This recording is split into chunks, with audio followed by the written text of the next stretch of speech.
Hi friend, আজকে আমি তোমাদের সাথে শেয়ার করব শীতের সন্ধ্যায় চা এর সাথে খাওয়ার একটা দুর্দান্ত রেসিপি, যা হলো বাঁধাকপির বড়া। চলো তাহলে শুরু করা যাক। এখানে আমার কাছে আছে কোচানো বাঁধাকপি, তার মধ্যে কোচানো পেঁয়াজ, ধনেপাতা দেওয়া ছিল, আর সাইডে আছে কোচানো কাঁচা লঙ্কা। এটাকে লবণ আর হলুদ দিয়ে ভালো করে চটকে চটকে মেখে নিতে হবে। ভালো করে চটকে মাখার পর এখানে দিয়ে দিতে হবে চালের গুঁড়ো আর বেসন। চালের গুঁড়ো ও বেসনগুলোকেও খুব ফাইনভাবে বাঁধাকপির মিশ্রণটার সাথে ভালো করে মিশিয়ে মেখে নিতে হবে। ভালো করে মেখে নেওয়ার পর এখানে উপর থেকে কাঁচা লঙ্কা কুচি দিয়ে আরেকবার মেশানো হবে। কাঁচা লঙ্কা কুচি আগে দেওয়া হয়নি, বেশি লঙ্কা দিয়ে মাখামাখি করলে হাতটা জ্বালা করে, তার জন্য এখন কাঁচা লঙ্কার কুচিগুলোকে ভালো করে আরেকবার বাঁধাকপির সাথে মিশিয়ে নেওয়া হলো। আর ওদিকে উনুনে কড়াই বসিয়ে কড়াই গরম করে তার মধ্যে সাদা তেল দিয়ে দেওয়া হলো।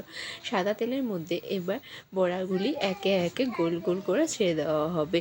বড়াগুলো সবগুলো ছেড়ে দেওয়ার পর আঁচটা একদম কমিয়ে রেখে উল্টে পাল্টে ভালো করে ভাজতে হবে। উল্টে পাল্টে ভালো করে লাল করে ভেজে এরকম যখন হবে তখন নামিয়ে নিয়ে গরম গরম চায়ের সাথে পরিবেশন করবে।